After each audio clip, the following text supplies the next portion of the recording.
কালিয়াগঞ্জ শহর সাংস্কৃতিক চর্চার দিক থেকে অত্যন্ত সমৃদ্ধ। এখানকার শিল্পীরা প্রতিনিয়ত রাজ্য ও রাজ্যের বাইরে নিজেদের প্রতিভার স্বাক্ষর রেখে চলেছেন। কালিয়াগঞ্জের ক্ষুদে শিল্পীদের সুপ্ত প্রতিভা বিকাশ ও তুলে ধরার লক্ষ্যে ক্রিয়েটিভ ডান্স একাডেমির উদ্যোগে আয়োজিত হয় 2 দিন ব্যাপী এক বিশেষ রবীন্দ্রনৃত্য কর্মশালা।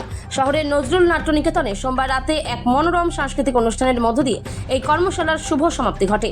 সমাপ্তি অনুষ্ঠানে বিশেষ অতিথি হিসেবে উপস্থিত ছিলেন কালিয়াগঞ্জের বিধায়ক উৎপল মহারাজ, কর্মশালার মূল উদ্যোক্তা দেবস্মিতা সিংহ নন্দী, বিশিষ্ট প্রশিক্ষক বসন্ত মুখোপাধ্যায়, মাম্পি সিংহ সহ শহরের বহু গুণীজন। সমাপ্তি সন্ধ্যার মূল আকর্ষণ ছিল কর্মশালায় অংশ নেওয়া কচি কাচাদের নৃত্য পরিবেশনা, ক্ষুদে শিল্পীদের নিখুঁত পরিবেশনা। উপস্থিত দর্শক ও সাংস্কৃতিক প্রেমী মানুষদের ভূয়সী প্রশংসা কুড়ায়। কালিয়াগঞ্জ থেকে অনুপ জয়সওয়ালের রিপোর্ট, বিগ নিউজ বাংলা।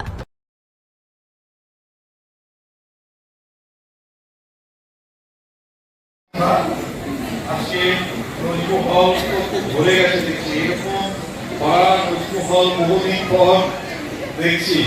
তার জন্য আমি রবীন্দ্র নৃত্য কর্মশালা ক্রিয়েটিভ ডান্স একাডেমি যারা আয়োজন করেছেন, যারা কর্মকর্তা রয়েছেন, যারা গুরু রয়েছেন, তাদেরকে অনেক অনেক শ্রদ্ধা জানাচ্ছি যে আমাকে এরকম একটি সাংস্কৃতিক মঞ্চে আহ্বান করবার জন্য।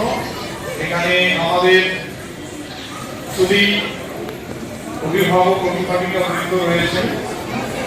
দেখুন, আমাদের বাংলার কৃষ্টি, আমাদের বাংলার সংস্কৃতি, আমাদের বাংলার ঐতিহ্য অত্যন্ত গৌরবময়।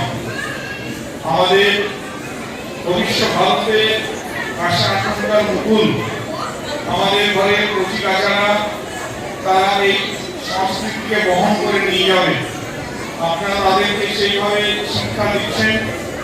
দেখুন যে ছাগলের বাচ্চা ছাগল হয়ে জন্মগ্রহণ করে, তাকে নতুন করে এফোর্ট দিতে হয় না, কিন্তু মানুষের সন্তানকে মানুষ হতে হয় শিক্ষায়, দীক্ষায়, সংস্কৃতিতে। তাই আমরা বড়দের কাছে আমার ঘরের সন্তানকে যখন নিয়ে যাই বলি যে আশীর্বাদ করুন মাস্টারমশাই, যাতে আমার ছেলেটি মানুষের মতো বা আমার মেয়েটি মানুষের মতো মানুষ হতে পারে। তো তাকে যদি আমরা এই সংস্কৃতি এবং শুভ শিক্ষা দিতে পারি, তাহলে এরাই আমাদের দেশ, জাতি, সমাজ এবং পরিবারের উজ্জ্বল করবে। তা আপনারা খুব চিন্তাশীল এবং খুব দায়িত্বশীল, দায়িত্ববান বাবা, অভিভাবক অভিভাবিকা বৃন্দ, আপনারা আপনাদের সন্তানকে সুশিক্ষা পথে ধাবিত করছেন। আর তার সঙ্গে এই রবীন্দ্র নৃত্য কর্মশালা এবং ক্রিয়েটিভ ডান্স একাডেমি যারা রয়েছে, তারাও চেষ্টা করছেন এই দুয়ের সমন্বয়ে আমাদের শিশুরা আগামী দিনে ভবিষ্যৎ করবে। এবং ক্রিয়েটিভ ডান্স একাডেমি তাদের যে এই কর্মশালা কর্মযোজনা আরো বৃদ্ধি হোক, উত্তরোত্তর বৃদ্ধি ঘটুক, এই প্রার্থনা রেখে সবাইকে অনেক অনেক শ্রদ্ধা ভালোবাসা জানিয়ে